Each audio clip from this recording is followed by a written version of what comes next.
आज Facebook live प्रशिक्षण कार्यक्रम में आप सभी दोस्तों का स्वागत है। मैं सुभाष सिंह कुशवाहा आप सभी को नमस्कार और आदाब।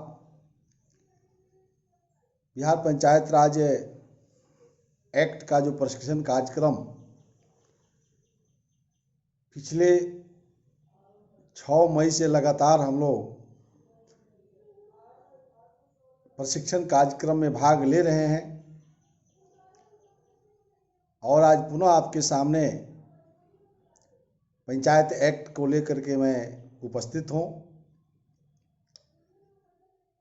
जो भी साथी आज जुड़ कर के सुनेंगे उन साथियों के लिए और उनके माध्यम से और भी साथियों जो सुनेंगे सभी साथी धीरे धीरे जुटेंगे। एक मिनट के बाद मैं आज के प्रशिक्षण कार्यक्रम को शुरू करूंगा। पुनः एक बार सचेत और याद करते हुए कि हम कोरोना वायरस से महामारी प्राकृतिक आपदा से हम सब पीड़ित हैं। अपने अपने बचाव में सरकार के नियमों का पालन करते हुए लॉकडाउन का हम लोग पालन कर रहे हैं। मुझे आशा ही नहीं पूर्ण विश्वास है कि आप सभी मित्र दोस्त जरूर आप स्वस्थ होंगे। ईश्वर से मेरी यही कामनाएं हैं। हम सभी स्वस्थ रहें और जितना जल्द हो अपने अपने इष्ट देव से हम लोग प्रार्थना कर रहे हैं कि कोरोना वायरस बीमारी से हम लोग मुक्त हों और फिर एक बार हम लोग बिहार और देश की खुशहाली और विश्व की खुशहाली में हम सब लगें। ग्राम पंचायत चुनाव की प्रशिक्षण कार्यक्रम हम लोग कर रहे हैं। एक तरह से जो कार्यकाल है 15 जून के समाप्त होने के कगार पर है। सरकार विचार कर रही है कि कार्यकाल बढ़ाया जाए कि नहीं बढ़ाया जाए। इस बीच में कार्यकाल बढ़ जाए तो भी ठीक है, हम लोग भी चाहेंगे, लेकिन प्रशिक्षण में ही हम अपने पंचायत के सदस्यों से, ग्राम पंचायत सदस्य को भी, सभी जनप्रतिनिधियों के पंचायती राज को हमने कहा था और आज भी कह रहा हूं कि कोरोना वायरस में थोड़ा बढ़ चढ़ करके आपकी भूमिका दिख नहीं रही है। हाईकोर्ट ने भी कमेंट किया पंचायत प्रतिनिधियों पर। राज्य सरकार के पंचायती राज मंत्री भी कई 771 करोड़ रुपया पंचायत को दिए हैं। अगर ग्राम पंचायत सदस्य थोड़ा मजबूती से लग जाते तो कोरोना वायरस हम लोग बहुत जल्द इस पर हम लोग रोक लगा सकते थे। कई जगह अखबार में, मीडिया के माध्यम, सोशल मीडिया से हम लोग देख रहे हैं कि पंचायत प्रतिनिधि लॉकडाउन लगाए हुए हैं कई वार्डों में। जो हम लगातार कहते रहे हैं कि ग्राम पंचायत सदस्य, ग्राम पंचायत के मुखिया चाहे तो अपने पंचायत, अपने वार्ड को लॉकडाउन की तरफ ले जा सकते हैं। गाँव के अंदर सब व्यवस्था किया जा सकता। मन की उपज है, व्यापक अधिकार है। अधिकारों से भी अलग आप बहुत कुछ कर सकते हैं, जो विनियमन की कल चर्चा में किया था। तो चलिए आज का विषय की तरफ हम शुरू करते हैं। ग्राम पंचायत कार्यकारिणी की बैठक में कौन कौन सा अधिकार है। ग्राम पंचायत को फिर एक बार याद करते हुए कि वार्ड सदस्य और मुखिया की बैठक को ग्राम पंचायत कहते हैं और ग्राम पंचायत की बैठक हो रही है, ये दिमाग में पहले बैठा लें तो फिर आगे बढ़ते हैं। आज समाप्त करना है हर हालत में, इसलिए जल्दी चलेंगे। तो ग्राम पंचायत की बैठक सामने बैठी हुई है, मुखिया जी अध्यक्षता कर रहे हैं। बाएं साइड में उप मुखिया बैठे हुए हैं, दाहिने पंचायत सेवक बैठे हुए हैं। सामने बाएं साइड में सभी वार्ड के सदस्य यानी ग्राम पंचायत के सदस्य बैठे हुए हैं और दाहिने में पंचायत स्तर के जितना 30-40 डिपार्टमेंट के कम से कम 40 से 50 कर्मचारी और पदाधिकारी बैठे हैं। ये अब आपके दिमाग में बैठ गया। और जिस डिपार्टमेंट की बात आती है उसका वहाँ कर्मचारी पदाधिकारी उपस्थित रहता है। वार्ड सदस्य सवाल करेंगे, पदाधिकारी जवाब देगा, दोनों की तरफ से बहस होगी, फिर प्रस्ताव लिखा जाता है। तो उसी की हम चर्चा कर रहे हैं, उसी अधिकार का। तो आज हम लोग चर्चा कल जो हम कर रहे थे स्वास्थ्य विभाग का, उसमें अधूरा रह गया था। तो मानव एवं पशु के टीकाकरण करने का अधिकार भी ग्राम पंचायत को है। तो पशु की टीकाकरण हो रहा है नहीं हो रहा है, वहाँ पशुपालन डिपार्टमेंट के कोई पदाधिकारी रहेंगे, इसकी सवाल करनी चाहिए। मानव का जैसे कोरोना वायरस का टीकाकरण हो रहा है, इसमें ग्राम पंचायत सदस्यों को बढ़ चढ़ कर के हिस्सा लेना है भाई। कोरोना वायरस का 45 प्लस का टीका दिया जा रहा है, तो वार्ड सदस्य को ये गारंटी करना चाहिए अपने वार्डों के अंदर की कितना 45 प्लस के लोगों ने टीका ले लिया। आज के डेट में किसी वार्ड सदस्य को पूछा जाए, वार्ड सदस्य आप बताइए आपके वार्ड में कितने लोगों को टीका हो गया, तो हमको लगता है कि बहुत कम ही लोगों को इसकी जानकारी होगी। तो फिर कानून बनाने का क्या फ़ायदा? कानून बनाने वाला तो कहा है कि टीकाकरण भी आप ही को देखना है। तो एक तो टीका अभी वायरस का है, लेकिन परमानेंट इम्यूनाइजेशन का टीका पड़ता है बच्चों का, जो आगे भी आएगा विषय, तो टीकाकरण चलते ही रहता है कई प्रकार का। तो ये वार्ड सदस्यों को ग्राम पंचायत की बैठक में इसको निर्णय लेना चाहिए, क्योंकि सामने नर्स भी बैठी हुई है इस मीटिंग में, उसे गारंटी करना चाहिए महिलाओं का टीका कई चीज़ है, तो उसको देखना चाहिए, ये आपको अधिकार था। खान पान एवं मनोरंजन स्थापना के अनुज्ञापन, जैसे आपके पंचायत के अंदर खान पान और मनोरंजन क्या है, आप मनोरंजन के लिए अपने पंचायतों के अंदर समय समय पर आप कर सकते हैं, सांस्कृतिक कार्यक्रम कर सकते हैं, छात्रों को उत्साह के लिए सभी विद्यालयों का कंपटीशन करा सकते हैं, मनोरंजन का सांस्कृतिक कार्यक्रम करवा सकते हैं। खान पान जो है, चौक चौराहा पर ईजा पिज़्ज़ा क्या क्या बेचता है, मेला वहाँ लगे तो वहाँ भी व्यवस्था करा सकते हैं, अच्छे खाने पीने की अरेंजमेंट, ये सारी ग्राम पंचायत में क्या क्या किया जा सकता है, स्वास्थ्य विभाग में अपने ध्यान में रखते हुए ये सब आपको करना है। फिर कह रहा है चमड़ा एवं खाल को कमाने, पकाने और रंगने के कार्य का विनियमन। अब देखिए, विनियमन की चर्चा मैं कल कर चुका था, फिर उसको नहीं करेंगे। विनियमन का मतलब होता है कि संस्था अपने लिए बनाने का ये कानून होता है। तो चमड़ा का कोई व्यवसाय है, जैसे खसी बकरी ये सब जो बेचता है, चमड़ा का भी बिक्री, उसको खाल को कई रंग रोगन भी करने का कार्यक्रम जो सब चलता है। तो ये चूँकि व्यवसाय बड़ा संदेहात्मक है, इसलिए गवर्नमेंट जो अधिनियम बनाती है और रूल बनाती है, तो ये सब व्यवस्था संस्था को दे दिया, मैंने ग्राम पंचायत निर्णय ले, इससे दे हाथ झाड़ लिया प्रशासनिक पदाधिकारी और कानून। ये कहा कि चूँकि गांव में लोग रहते हैं ना, वार्ड सदस्य और मुखिया, तो ये आप देखिए कि रंग रोगन और चमड़ा का व्यापारी ये सब क्या है, तो ये आपको देखना है। थोड़ा लाइट की कमी है, इसलिए किताब पर ध्यान देने में थोड़ा दिक्कत हो रहा है, कोई बात नहीं। अब देखिए, आपत्तिजनक एवं खतरनाक कारोबार का विनियमन। आपत्तिजनक और खतरनाक कारोबार, इससे भी सरकार कहा कि ये हम नहीं करेंगे, विनियम करिए। विनियमन का मतलब हो गया कि ग्राम पंचायत अपने लिए कानून बनावे, इसके लिए आपको प्रशासनिक पदाधिकारी और सरकार आपको नहीं रोक रहा, ये आप जानिए। तो आपत्तिजनक और खतरनाक कारोबार क्या होता है भाई? आपत्तिजनक कारोबार का मतलब है, जैसे मान लीजिए कि कोई ऐसा भोजन खिला रहा हो, चौक पर ही ठेलवा पर बेचता है ना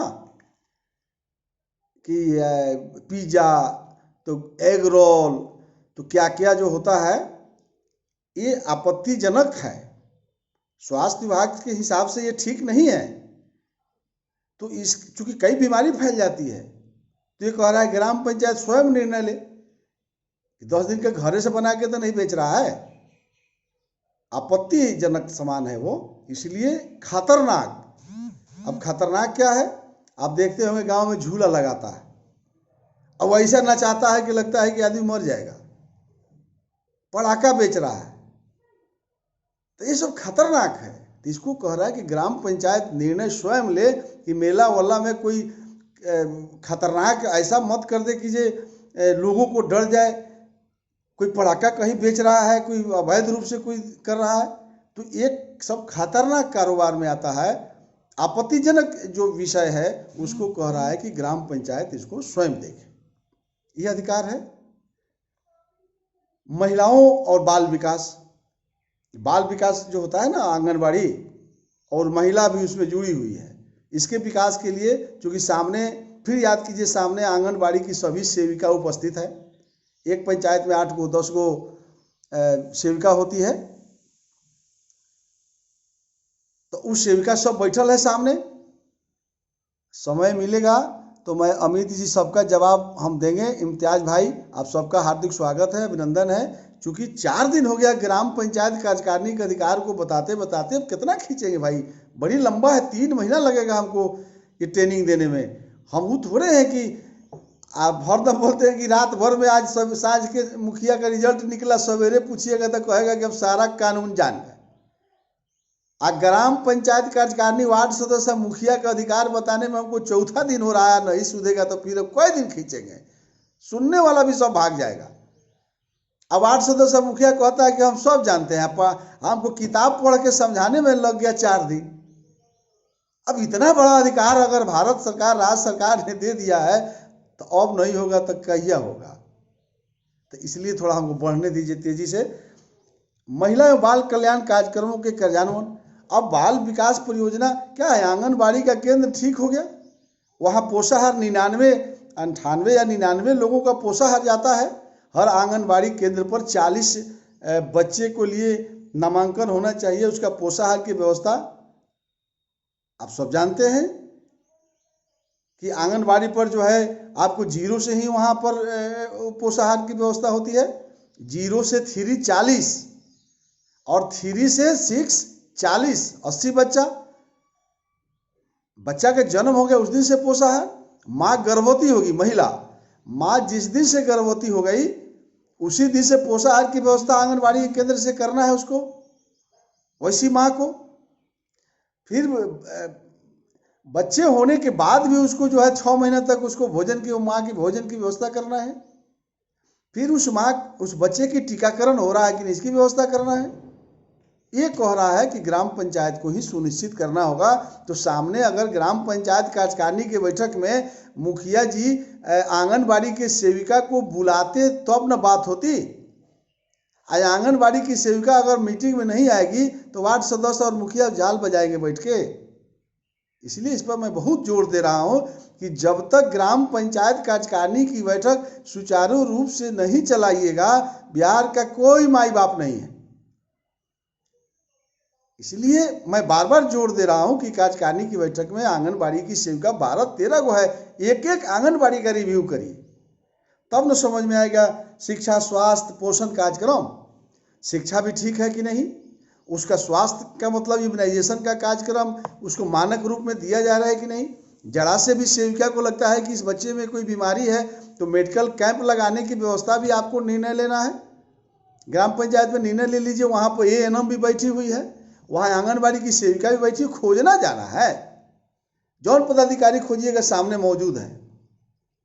तो वार्ड सदस्य कहेगा क्या ANM महोदया, आप फलाने आंगनबाड़ी केंद्र पर आप मेडिकल अफसर को लेके आइए और टीका यहीं लगेगा।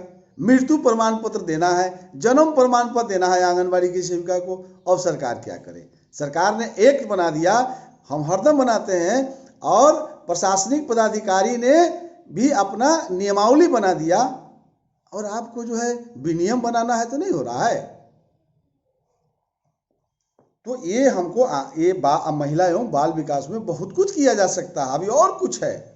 आप खुद सोचिए ना, जो मन में आता है उसको कर सकते हैं उस विभाग के विकास के लिए। शारीरिक एवं मानसिक रूप से निशक्त व्यक्तियों के लिए, अब देखिए निशक्त माने विकलांग जिसको हम लोग कहते हैं, उसके लिए ये कल्याण विभाग में आता है। ये सब कल्याण विभाग की चर्चा मैं कर रहा हूं। अब कोई मानसिक रूप से भी निशक्त है, कोई पैर से है, कोई हाथ से है, उसके लिए हम क्या कर सकते हैं, उसको कारोबार के लिए क्या कर सकते हैं, वही कह रहा है। सामाजिक कल्याण कार्यक्रमों के कार्यान्वयन में सहभागिता, यानी ग्राम पंचायत को सुनिश्चित करना है। अब दिव्यांग है, विकलांग है, और उसको एगो साइकिल कीन दिए, और दिन भर हम पीठ थपथपा रहे हैं, पंचायत के प्रतिनिधि हैं कि फलाना के विकलांग था ना, उसको एगो साइकिल दिलवा दिए, तो साइकिलवा से भोजन करेगा, साइकिल खाएगा। साइकिल तो चलने के लिए आपने व्यवस्था कर दिया, बधाई के पात्र हैं, लेकिन उसको रोजी रोजगार से जोड़ा। दुनिया का करोड़ रुपया जिला में कल्याण विभाग में पड़ा हुआ है, कोई ग्राम पंचायत निर्णय नहीं कर रहा है ना ये किसके लिए क्या कारोबार की व्यवस्था किया जाए। फिर उसको कारोबार विकलांग है उसको ट्रेनर को बुला के पंचायत के अंदर ट्रेनिंग कराना, ये काम करना था ग्राम पंचायत को। अगर नहीं कर रहे हैं तो आने वाला समय में हम सबको करना चाहिए। एक एक दिव्यांग को, एक एक निशक्त को हम कारोबार से जोड़ने की क्या कर सकते हैं, इसकी क्या हमारी प्लानिंग होगी। इस साल वार्षिक एजेंडा में हम कितने विकलांग को जो है, कितने दिव्यांग को जो है हम कारोबार से जोड़ते हैं। साइकिल किन दिए हो गया, साइकिल वो खाएगा चबाएगा, उसका पैर है ये नहीं है, साइकिल दे दिए तो खा लेगा। उसको कारोबार कैसे करें ये कह रहा है। वृद्धावस्था विधवा पेंशन योजनाओं का अनुसरण, वृद्धा पेंशन मिल रहा है तो उसका अनुसरण करिए कि समय पर बैंक दे रहा है, चाहे वीडियो के यहाँ से गया कि नहीं, कि उस पेंशन मिल रहा है कि नहीं, नहीं मिल रहा है तो उसको जोड़िए। अब तो भाई ये नहीं कर सकते हैं विधवा जीरो से विधवा, जहिए विधवा हो गई उसी दिन से पेंशन। आज बच्चा का जन्म होता है, आज अगर वो दिव्यांग है, आज अगर वो विकलांग हो जाता है तो आज ही से उसको पेंशन शुरू करना है। अब तो ये नहीं ना है जी, पहले के जमाने में होता था कि जे तोहर हो या चाहे ना हो, अब तो सबका के करे के बा, केहू करे के छोड़े के, तो का दिक्कत बा एकरा के विकास करे में, हमरा नहीं के समझ में आओ। अरे पंचायत, ग्राम पंचायत के लोग अपना में तनी सुधार करो। इसलिए आप निर्णय करिए। कमजोर वर्गों विशेषकर अनुसूचित जाति के लिए हम क्या कर सकते हैं, जन जागृति को बढ़ाना। अब SC ST का लोग है, गरीब पड़ा हुआ है, उसके लिए कई ऐसा स्कीम चल रहा है। अनुसूचित जाति का कल्याण डिपार्टमेंट से जो है उसकी बच्चों को जो है जन्म काल के पढ़ाई से लेकर के वो जितना डिग्री हासिल कर ले उसको घर से 5 पैसा नहीं लगना है। इसको जन जागरूकता चलाइएगा तब न जानेगा इस शिक्षा के महत्व को हम क्या कर सकते हैं। कमजोर वर्ग के कल्याण के लिए कल्याण विभाग में जो है, अब मान लीजिए मैट्रिक तक तो आपके घर में पढ़ा लिए, उसके बाद में जो है आपको माननीय मुख्यमंत्री नीतीश कुमार जी ने स्टूडेंट क्रेडिट कार्ड दे दिए हैं। भारत सरकार जब अटल बिहारी वाजपेयी जी देश के प्रधानमंत्री होते थे उसी समय उन्होंने कहा कि गांव के गरीबों और बच्चों को पढ़ने के लिए 50 कितना भी रुपया लगेगा कॉलेज का फीस हम देंगे। एक हमारा साथी बड़ा गरीब था, एक उदाहरण दे देते हैं, और उसका बेटा पढ़ने में बहुत तेज था, कहता था कि हम डॉक्टर बनेंगे, और उसको विदेश पढ़ना था। हमने विदेश पढ़ेगा तो 20 लाख कहाँ से फीस आएगा, हमको बैंक देगा भाई। ठीक में विदेश का उसका जो है कॉलेज का जो है अथी मंगा लिया, उसका कितना फीस लगेगा उसको क्या बोलते हैं आप समझिए। तो अब उसको मंगाया, अब बैंक में हम प्रोजेक्ट दिए, बैंक में बड़ा खुश हुआ, कहा दे देंगे। उसको 17 लाख रुपया बैंक दे दिया, उसको 17 रुपया खाने के लिए घर में नहीं है। अब तो डॉक्टर हो जाएगा तो तब लोन सधाना है, ये नियम है। तो इसको विकास करने के लिए ग्राम पंचायत ही ना आंख बनेगी, दिमाग बनेगी। वो गांव का मुसहर और डोम और दुसाद और चमार जिसको सब हम लोग बोलते हैं, उसको क्या ज्ञान है, वो क्या जानता है जे केने कॉलेज है, कहाँ हमको मेडिकल पढ़ना है, कहाँ एग्रीकल्चर पढ़ना है, कहाँ इंजीनियर बनना है।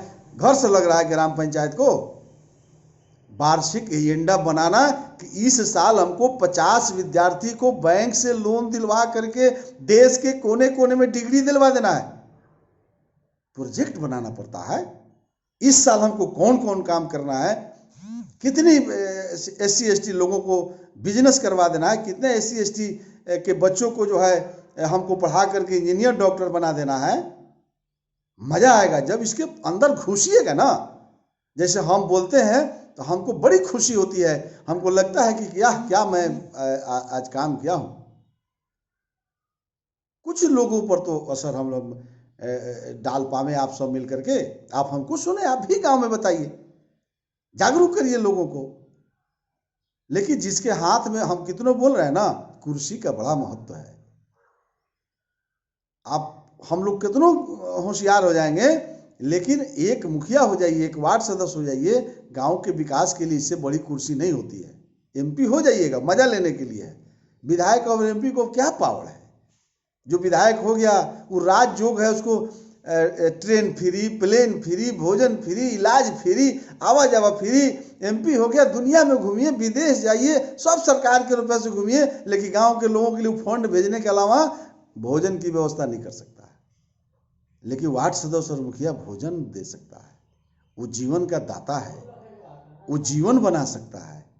एमपी और विधायक फंड की व्यवस्था कर सकता है, बजट देता है दिल्ली सरकार और राज्य सरकार की कितना गांव के लिए बजट भेजना है। लेकिन गांव में बजट आने के बाद तो मुखिया और वार्ड सदस्य ने जानता है कि किसका भोजन देना है और किसका भोजन चुरा के खा जाना है। ये विधायक से विकास हो जाएगा गांव का? नहीं होगा। इसलिए अपने को जगाना पड़ेगा, हमको समझना पड़ेगा ये मेरा ही काम है और अच्छे लोगों को इस जगह पर लाना होगा। एमएलए एमपी गलत आदमी जीत सकता है, उससे आपका क्षति नहीं है। वहां तो मुख्यमंत्री प्रधानमंत्री सब बैठा है, वो सब चलाता है। वहां जाके हाथ उठाता है लोग विधानसभा में, किसी को औकात है? कोनो विधायक को जो उसके मुख्यमंत्री जिस पार्टी की सरकार हो, सारा देश में सब लुटा जाएगा, वो एमपी कहेगा जी जिंदाबाद जिंदाबाद। वो तो हाथ उठाना उसकी मजबूरी है। लेकिन नीचे वाला प्रतिनिधि वो जानता है कि किसकी आवश्यकता है, कहाँ जायज है नाजायज है, ये कह रहा है।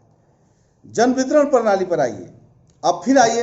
अब जन वितरण के दुकानदार ग्राम पंचायत के बैठक में हैं, अब नहीं बुलाया गया है तो आप फरियाइएगा। ग्राम पंचायत कार्यकारिणी के बैठक में मुखिया जी को बुलाना है जन वितरण प्रणाली के दुकानदार के, तब नहीं कानूनवा पढ़ेंगे तो डीलर सुनेगा मीटिंग में। तो क्या सुनाना है? आवश्यक वस्तुओं के वितरण के संबंध में जन जागृति को बढ़ाना।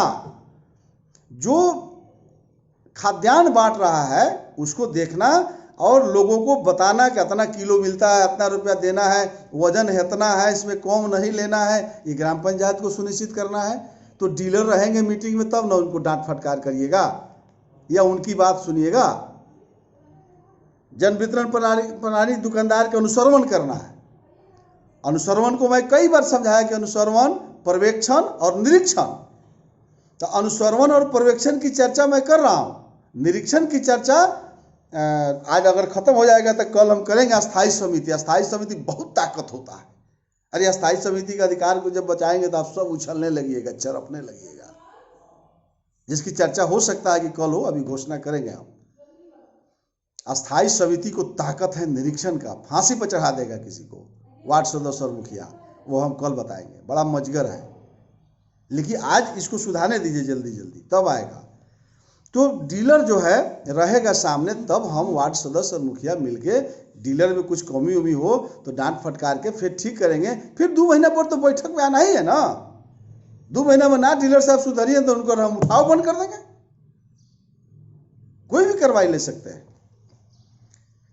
सामुदायिक अस्थियों का अनुरक्षण, ग्राम पंचायत के सामुदायिक अस्थियों का अनुरक्षण, अन्य सामुदायिक अस्थियों का परीक्षण एवं अनुरक्षण। अब देखिए, ग्राम पंचायत का कोई अस्थायी प्रॉपर्टी हो उसको हरदम देखना। हम पहले भी इसकी चर्चा किया था, उसकी क्या क्या अपने आप उपजाए हैं। जैसे हमने बैंक लोन की भी चर्चा किया था, कुछ आप एसेट्स भी खड़ा कर सकते हैं, इसको हमेशा देखना। तो इसकी विशेष चर्चा हम करेंगे जब हम चर्चा करेंगे कि पंचायत का डेवलपमेंट के लिए कहाँ कहाँ से पैसा आता है और कैसे पैसा का उत्पादन करिएगा। तो ये हम याद करके रखेंगे, ये अस्थि क्या है उसमें हम डिटेल, उसमें लगेगा 2-4 मिनट, तो आज हमारा गड़बड़ा जाएगा, लेकिन हमको याद रहेगा, इसकी चर्चा हम कर लेंगे। बड़ा विषय है ये, छोटा विषय नहीं है। धर्मशाला, छात्रावास और सदृश संस्थानों का निर्माण एवं अनुरक्षण।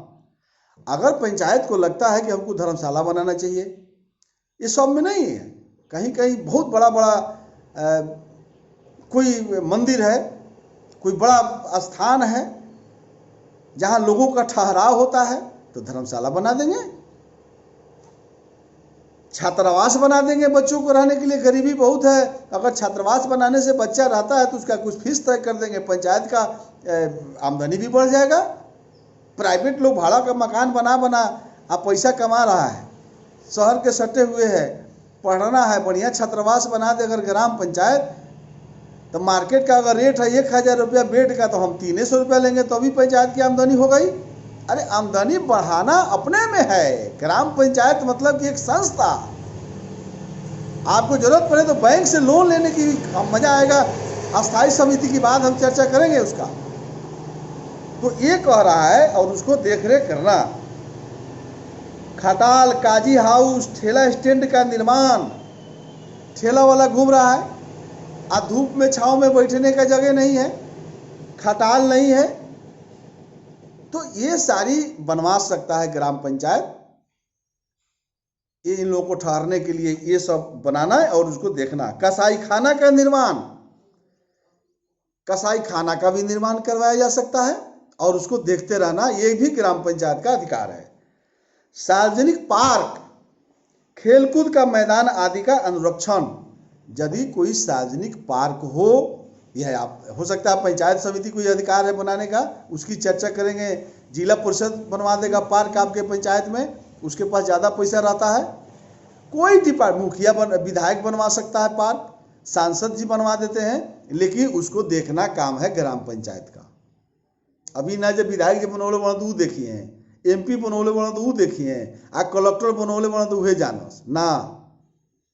पंचायत के अंदर कोई डिपार्टमेंट कोई विकास यदि करती है तो उसका देख रेख का अधिकार ग्राम पंचायत को है। साफ शब्द में, रोज एक ही बात चर्चा नहीं होगी। उसके क्षेत्र के अंतर्गत पूरी प्रॉपर्टी ग्राम पंचायत की है। सार्वजनिक स्थानों पर कूड़ेदान की व्यवस्था, अब गांव में लोग जहां मन करता वही बाहर फेंक दिया, कूड़ा फेंक दिया। ये ग्राम पंचायत को सुनिश्चित करना है, वार्ड सभा में भी चर्चा करा करके कि गांव एकदम किसी गांव में घुसिए तो चकचक दिखे, एक सड़क गंदा नहीं मिले, नाली गंदा नहीं मिले। तो वार्ड सभा में चर्चा करिएगा तब ना, 10 को नौजवानों को जगाइएगा। जहां गंदगी देखिए, अब वार्ड सदस्य है, मुखिया है, अगर कोई चीज गिरा हुआ है तो अपने कूड़ा उठाइए ना, लोग लजा जाएगा। वार्ड सभा में इसकी रोज रोज चर्चा करिए, 1 दिन नहीं, 2 दिन नहीं, 2 महीना, 6 महीना, साल भर। जब देश के प्रधानमंत्री इस व्यवस्था को कर सकते हैं, मुख्यमंत्री झाड़ू उठा सकते हैं, तो हम सबको भी करना चाहिए। इसलिए कह रहा है कि कूड़ादान की व्यवस्था फंड से बनवाइए ना। सरकार भी दिया है शायद कूड़ा वूड़ा रखने के लिए सब ग्राम पंचायत को, एक ऐसे ही सरकार नहीं देती है, वो कानून बनाया है, वो जानता है ग्राम पंचायत को काम करना है। झोपड़ियों और शेडों का निर्माण एवं नियंत्रण, ये तो करिए रहे, शेड बनवा दीजिए कहीं कहीं लोगों को ठहरने के लिए। और अन्य ऐसा कार्य जो सरकार सौंपे, देखिए विनियमन और नियमावली, तो नियमावली हमेशा सरकार जो है बदलती रहती है, क्योंकि अधिनियम के आलोक में प्रशासनिक पदाधिकारी नियमावली बनाते रहते हैं। चिट्ठी निकाल देगा कलेक्टर, यही काम करना है, ये प्रशासनिक पदाधिकारियों को, इसी को कहा जाता है नियमावली। तो नियमावली बनाने का अधिकार कलेक्टर को है, हम पहले भी बता चुके हैं।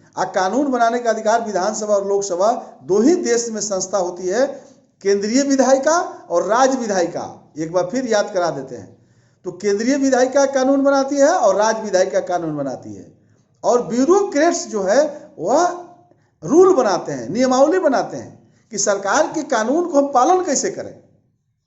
ये कह रहा है कि अन्य कोई भी काम यदि कलेक्टर ने चिट्ठी निकाल दिया, BDO ने चिट्ठी निकाल दिया, तो उसको भी करना। अब समझ लीजिए अब क्या बच गया। हम 4 दिन से बोल रहे हैं और लास्ट में कह रहा है कि ओकरा बादो अगर मन में कोनो होके ग्राम पंचायत के कि यहू से बढ़िया हमने कुछ कर सकता नहीं, तो ओकरो के करे के बा।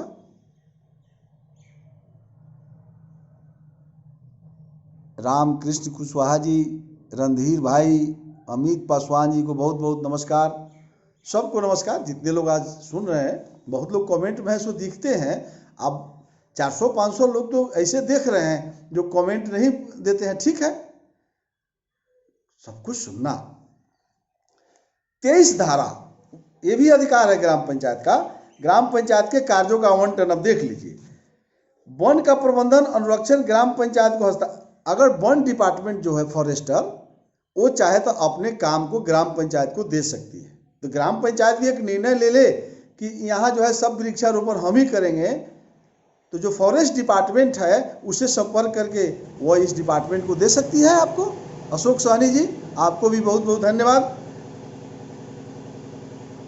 बहुत ज्ञान की बात बता रहे हैं भाई, सवाल है कि हम किताब से बता रहे हैं ना।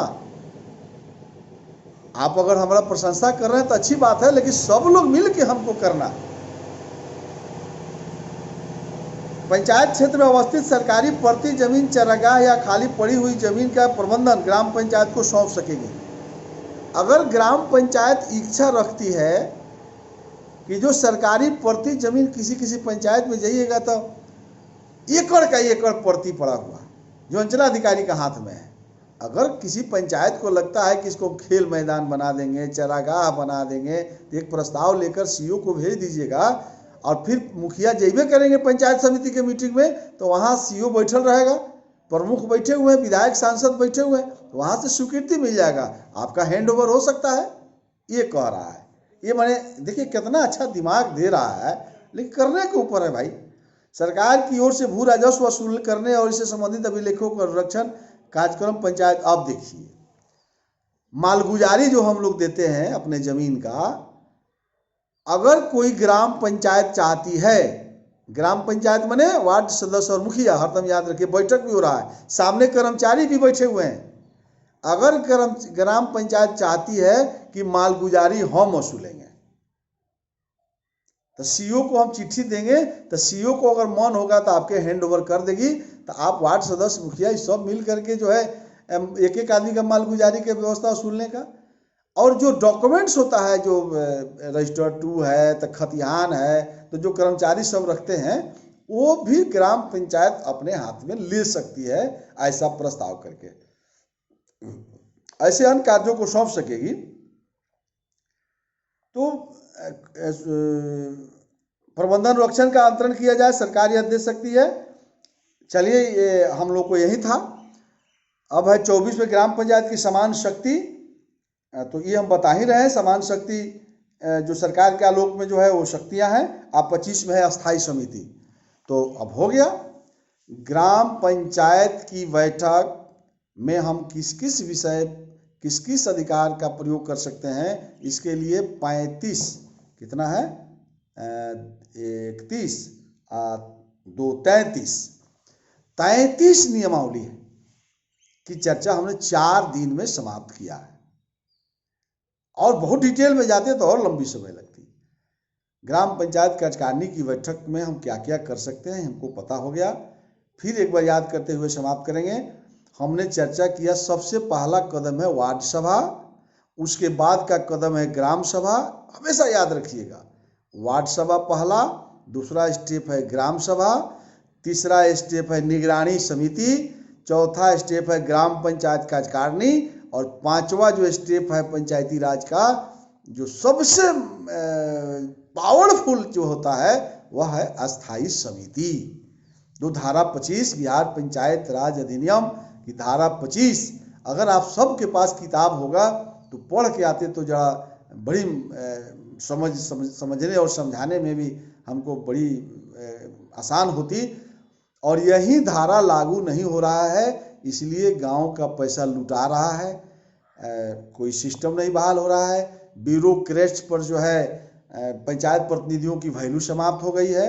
अब वार्ड सदस्य है, अब वार्ड सदस्य चौक पर खड़ा है, अब उसी में कर्मचारी आ रहा है, मास्टर साहब जा रहे हैं, आंगनबाड़ी की सेविका जा रही है, वो दामू नहीं लगा रही कि कौन खड़ा है, क्योंकि उसको खुद भी डिपार्टमेंट वाला कोई पता नहीं है कि हमारा हाकिम वार्ड सदस्य है ना। तो वार्ड सदस्य बड़ा मजबूत कुर्सी होता है, तो मजबूत कुर्सियों को पता नहीं है, तो अब काहे कोनो विभाग वाला राम सलाम करेगा भाई, काहे प्रणाम पाती करेगा। तो अस्थाई समिति की वैल्यू जानने से वार्ड सदस्य की वैल्यू बढ़ेगी, मुखिया जी की वैल्यू बढ़ेगी, और भ्रष्टाचार पर अंकुश लगाने का यह कुर्सी है। इसकी चर्चा कल डिटेल हम लोग करेंगे अस्थाई समिति का। आज हम लिखेंगे भी, फिर फेसबुक के माध्यम से प्रचार भी करेंगे कि कल ज़्यादा से ज़्यादा लोग जुड़ता तो थोड़ा सा ज़्यादा अच्छा लगता। तो चलिए, कोरोना वायरस से हम लोगों को बचते हुए, लेकिन एक आग्रह के साथ हम समाप्त करेंगे कि भाई थोड़ा हम इतना बोल रहे हैं, इसका ज़्यादा से ज़्यादा लोगों को, यदि आपको हमारी बात अच्छा लगती है तो व्हाट्सएप पर भी भेजते हैं तो उसको भी शेयर करिए ना। हम जैसे हमारे पास 150 ग्रुप है, हर आदमी के पास 40, 50, 100 ग्रुप है उसके व्हाट्सएप में, तो हम आपको भेजते हैं, आप देख लिए। अरे उसको आप भी 25-50 ग्रुप में भेजिए, तो उस तरह से एक जाल बिछ जाएगा। कम से कम करोड़ों लोग इस बात को जाने, ग्राम पंचायत से ही गांव का विकास हो सकता है, तब न गांव के नौजवान सब कमेटी बना बना झुकेगा। अरे जो चुनाव जीत गया तो जीत गया तो ऐसा थोड़ा है कि जो मालिक हो गया। वार्ड सभा में जो निर्णय करिएगा वही ना ग्राम सभा में पास होगा। आज जो ग्राम सभा में पास होगा, एक लाइन में बता देते हैं कि उससे बाहर ग्राम पंचायत नहीं जा सकती है। अच्छा, सबका नथनी नाथ देगा निगरानी समिति, तो निगरानी समिति तो ग्राम सभा से बनना था ना, जिसको हम बताए। तो निगरानी समिति यदि मजबूत लोग चुनाव जीत जाएंगे, चुनाव जीतने कह रहे हैं, चुनाव हो जाएगा, माने नॉमिनेट हो जाएगा, ग्राम सभा तय करती है निगरानी समिति, और निगरानी समिति से मजबूत क्या हो सकता है। बिना चुनाव जीतले आप पंचायत का हेड हो गए, निगरानी समिति का अध्यक्ष होता है, 11 आदमी की कमेटी होती है, 10 गो सदस्य हो गए, वो अध्यक्ष होगा। ग्राम पंचायत के तमाम योजनाओं को उसको अनुरक्षण, पर्यवेक्षण, निरीक्षण करना है। और अस्थायी समिति कल देख लीजिए, तो एक दिन सारांश सब बताएंगे। तो कल अस्थायी समिति की चर्चा होगी, और परसों पंचायत की बजट कैसे बनेगा, आमदनी कैसे होगा, क्या क्या हम कर सकते हैं। तो अब 2 दिन का और रह गया ग्राम पंचायत का अधिकार, और फिर तीसरा दिन ग्राम पंचायत में पंचायत सेवक का क्या अधिकार है, बीडीओ क्या अधिकार है, कलेक्टर का क्या अधिकार है, इसकी चर्चा एक दिन हम करेंगे। यानी कुल मिला के अभी 3 दिन ग्राम पंचायत में लगेगा, तो अब जाकर पंचायत समिति में हम चलेंगे, तो फिर पंचायत समिति में 10 दिन करीब हम लोगों को लगेगा। अंदाज है 3 दिन में हम ग्राम पंचायत को समाप्त करेंगे। तो आप सब हमारे लाइक को बढ़ाइए, सब्सक्राइब करिए यूट्यूब को, और निश्चित रूप से हमारे व्हाट्सएप पर अपना इस चीज़ को शेयर करिए, ये सब लोग जाने पंचायती राज क्या है, क्योंकि जो अब आगे चुनाव आने वाली है उसमें सबको लाभ मिले। चलिए, बहुत बहुत धन्यवाद, आप सब लोगों ने हमको सुना। अमित भाई और बिट्टू जी, आप सबको बहुत बहुत बधाई, आपने हमको प्रशंसा किया। चर्चा ज़बरदस्त है, बहुत अच्छा लगता है। गलत भी बोलते हो तो उसको भी करना चाहिए। अभी सब लोग प्रशंसा में लगे हुए हैं, यानी हमारी दुगुना उत्साह बढ़ रही है, और उत्साहित होकर के। लेकिन कल आप लोग और लोगों को जोड़िए, कल का विषय बहुत ही शानदार विषय होगा। अस्थायी समिति की चर्चा कर हम लोग कर रहे हैं, इसी आशा और विश्वास के साथ बहुत बहुत बधाई। नमस्कार, आदाब।